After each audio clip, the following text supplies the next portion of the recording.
Hello मेरे प्यारे प्यारे बच्चों, आज हमारी कहानी है चिड़िया और उसके 3 बच्चों की कहानी। चलिए अपनी कहानी शुरू करते हैं। एक बहुत ऊंचे पहाड़ पर उसकी सबसे ऊंची चोटी पर एक चिड़िया का घोंसला था। कुछ ही दिन हुए होंगे जब उस चिड़िया ने अंडे दिए थे। एक घोंसले में चिड़िया के 3 अंडे थे। चिड़िया के अंडे सुरक्षित रहें, इसीलिए चिड़िया रानी ने अपना घर सबसे ऊपर बनाया था। सूरज की सबसे पहली किरण उसके ही घोंसले पर पड़ती थी। चिड़िया को उसका बनाया हुआ घोंसला बहुत पसंद था। वो नन्ही चिड़िया रोज सुबह खाना ढूंढने अपने घोंसले से निकलती थी। थोड़ी तो वो घबराई हुई रहती थी, क्योंकि अभी अभी वो माँ बनी थी। उसके हमेशा अपने बच्चों की चिंता रहती थी, जो कि अभी अंडे से निकले ही नहीं थे। एक दिन हर बार की तरह वो खाना ढूंढने गई थी। जब शाम हुई और वो वापस आई तो उसकी खुशी का ठिकाना नहीं रहा। उसने देखा उसके नन्हे नन्हे 3 बच्चे अंडे से बाहर आ गए हैं। इन तीनों को देखकर मम्मी चिड़िया बहुत खुश हुई। वो उनके पास गई और बोली, अरे मेरे प्यारे बच्चों, मैं तुम्हारी माँ हूँ। ऐसा कहकर उन्हें प्यार करने लगी। अब तो नन्ही चिड़िया को अपने लिए और अपने बच्चों के लिए भी खाना ढूंढना पड़ता था। वो हर रोज सुबह अपने घर से निकलती थी और शाम को अपने तीनों बच्चों के लिए खाना लेकर आती थी। जब तक उसके बच्चे उड़ना नहीं सीखते हैं, तब तक उसको ही उनको खाना खिलाना पड़ता था। चट्टान से थोड़ी दूर एक और पहाड़ था और वहां रहता था एक बाज। उसी पहाड़ पर उसका बहुत बड़ा घोंसला था।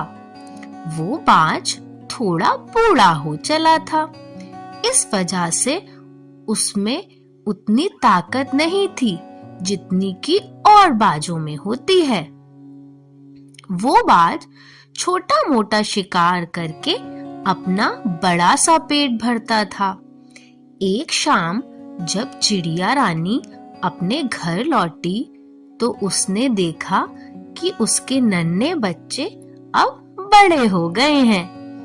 अब वो घोंसला छोड़कर नीचे जमीन पर इधर उधर चल रहे थे।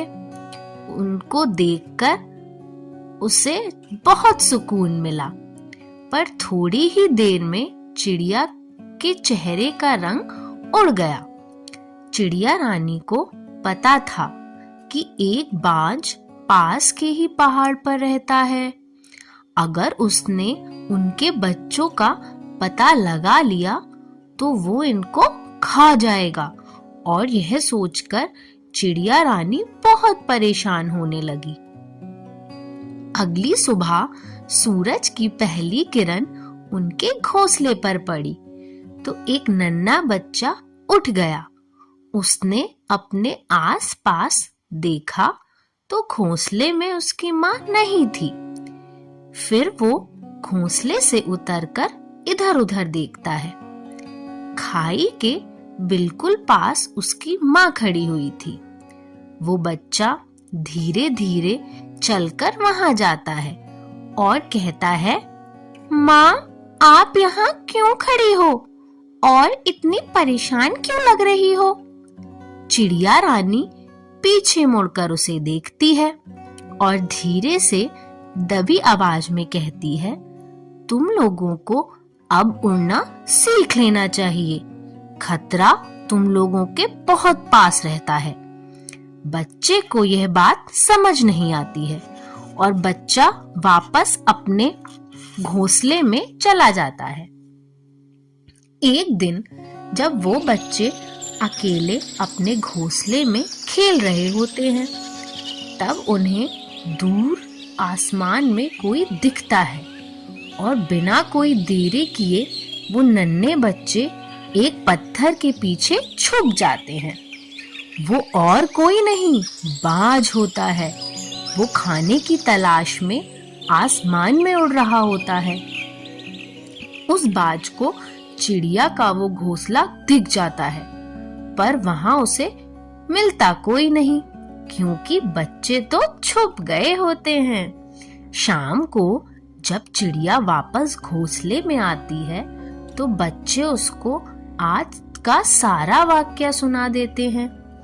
चिड़िया को तो इस बात का पहले से ही अंदाजा होता है, तो अब वो बिना कोई देरी किए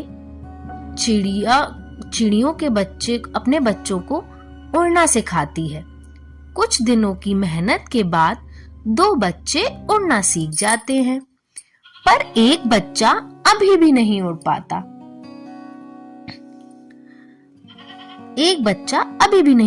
है। उसका नाम है पीकू। पीकू को ना ऊंचाई से बहुत डर लगता है। एक दिन पीकू भी बाकियों की तरह उड़ने की कोशिश करता है, पर वो धड़ाम से नीचे गिर जाता है। अब तो उसको उड़ना असंभव सा लगता है। बेचारा छोटा सा पीकू अब चिड़िया रानी बाकी बच्चों के साथ सुबह सवेरे खाना ढूंढने निकलती है। बस पीकू ही घोंसले में रह जाता है।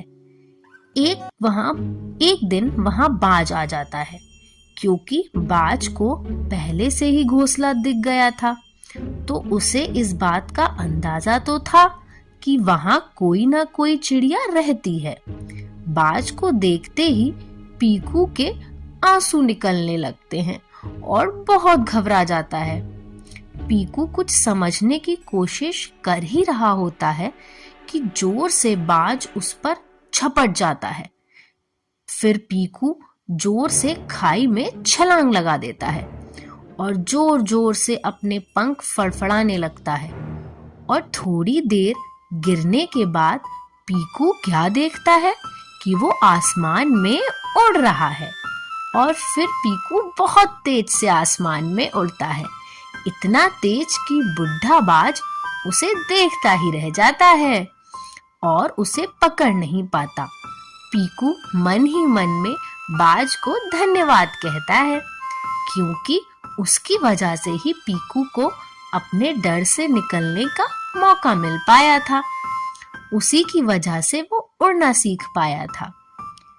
तो प्यारे बच्चों, ये थी आज की कहानी। ये कहानी हमें सिखाती है कि डर के आगे जीत है। हमें डरना नहीं चाहिए, बस थोड़ा हौसला रखना चाहिए और फिर हम पीकू की ही तरह आसमान में भी उड़ सकते हैं। समझ गए ना? चलो अब मिलते हैं एक नई कहानी के साथ। तब तक के लिए टाटा।